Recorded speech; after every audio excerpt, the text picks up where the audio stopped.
El pavelló firal de la Bisbal d'Empordà està tancat temporalment. El motiu són les obres de reforma integral. La previsió és que totes les actuacions tinguin un cost total de 800.000 euros. Una de les millores es fa per resoldre la pèrdua de capacitat ignífuga.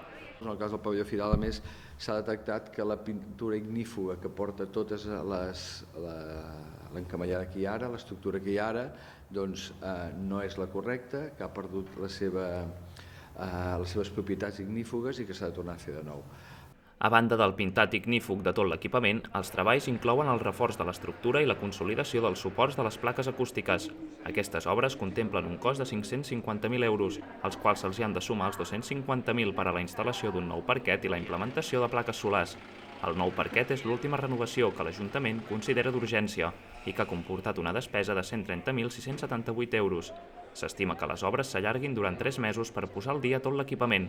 Tindrà una afectació durant el principi o l'inici del curs escolar i del curs esportiu, però és una situació que ens hem trobat, com deia el senyor Dilmé, com hem repetit moltes vegades, està molt bé fer coses noves o equipaments nous, activitats noves, però en aquest Ajuntament, aquests 8 anys, s'ha deixat el dia a dia de la ciutat, amb tot el sentit, un d'ells també, amb tots els equipaments que estem veient. En paral·lel a les del pavelló firal, també s'està treballant en la reforma del pavelló d'esports. A finals d'any preveuen l'aprovació del projecte definitiu per començar-lo a executar durant l'estiu.